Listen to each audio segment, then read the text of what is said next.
উনি ছিলেন আমার চঞ্চল ভাই। শুটিং শেষ হওয়ার পরে উনি হয়েছেন চঞ্চল কাকা।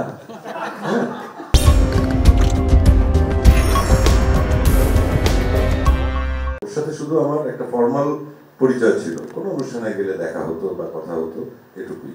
কিন্তু এই পাপ্পনের মাধ্যমে ওর সঙ্গে আমার সম্পর্কের যে গভীরতা বেড়েছে তাতে বিন্দুমাত্র কমেনি। অতএব আমি চাই যে এই যে আমাদের সম্পর্কটা বেড়েছে, অতএব আমাদের দর্শকও আমাদের দুইজনের কাজ দেখার জন্য বাড়বে, এটুকু আমি আশা করি। এটা মনে করি যে সিনেমার জন্য একটি ভালো উদ্যোগ।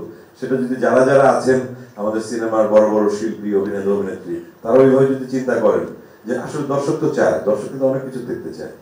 একটি নাটকে দর্শক তার প্রিয় অন্তত 10 জনকে দেখতে চায়, অভিনেতা অভিনেত্রীকে, কিন্তু নানান কারণেই হোক না কেন একজনের বেশি দেখতে পান না। এবং অনেকে আবার আমাদের মধ্যে অনেকের মানে স্ক্রিন শেয়ার করার ভয় আছে নানান ভাবে, যে আমি যদি পড়ে যাই অমুকের কাছে। তা এই ভাবনাগুলো আসলে দরকার নেই।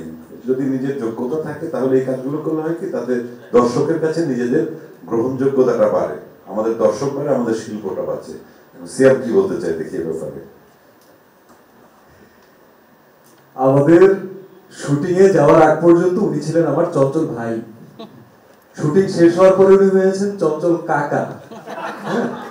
তো এখন পর্যন্ত ওনার নাম্বারটাও চঞ্চল কাকা হিসাবেই সেভ করা। এবং আমার বাবু পৃথিবীতে আসার পর থেকে শুরু করে সবকিছুতেই একজন ফ্যামিলি মেম্বার যেভাবে করে খোঁজ নিতে পারেন, সেই এর থেকে অনেক বেশি গুণে তাদেরকে আমরা কাছে পেয়েছি। এখন যদি আপনি আমার জেনারেশনের কথা বলেন, এটা আমাদের জন্য সৌভাগ্য যে এরকম অসাধারণ আর্টিস্টদেরকে চোখের সামনে পারফর্ম করতে দেখা। আর স্ক্রিন শেয়ারিং এর যে কথাটা বললেন, তো খেলার মাঠ থাকবে, তারপর না সবাই ব্যাট নিয়ে কারাগারি করবে, আগে মাঠটা তো বানানো দরকার। তো দর্শকরা যেখানে অলরেডি ফিল্ম দেখার জন্য মুখিয়ে আছেন কিন্তু আমরা তাদেরকে দেখাতে পারছি না, আপনারা জানেন অনেক ধরনের প্রতিবন্ধকতা রয়েছে।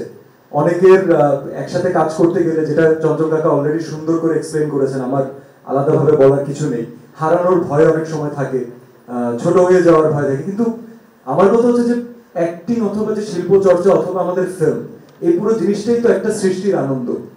একটা শট হবে, সেই শটটাতে আমরা যেটা প্ল্যান করবো না এমন কিছু হবে, তখনই তো সেই আনন্দটা আমরা সবার মাঝখানে ছড়িয়ে দিতে পারবো।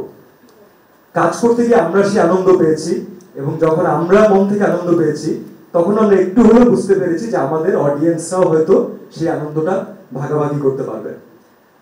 এই পাপপুণ্য কেন, আমাদেরকে সামনে যদি কোনো সুযোগ দেওয়া হয়, আমি কাকা আমরা ইনশাল্লাহ ঝাঁপিয়ে পড়বো আবার একসাথে কাজ করার জন্য। কারণ শুধু কাজ করার জন্য কাজ করা না, এই কাজের মাধ্যমে একটা জিনিস, একটা সুন্দর সময় কাটানো যায়, কিছু শেখা যায়, এবং সেই শিক্ষাটা আমি আমার পরবর্তী কাজে যেয়ে ইমপ্লিমেন্ট করতে পারি। তো ওনারা যতদিন আছেন আমি ট্রাই করব আমার সামর্থ্য মতো কিছু না কিছু শিখে ওখান থেকে যেতে। তো আমার জন্য এটা অনেক বড় একটা অ্যাচিভমেন্ট ছিল ওনার সাথে স্ক্রিন শেয়ার করতে পারা। Thank you so much for your question. সংবাদ, ফিচার ও অনুষ্ঠানের জন্য ভিজিট করুন সংবাদ প্রকাশের ওয়েবসাইট এবং যুক্ত থাকুন ফেসবুক পেজ ও ইউটিউব চ্যানেলের সঙ্গে।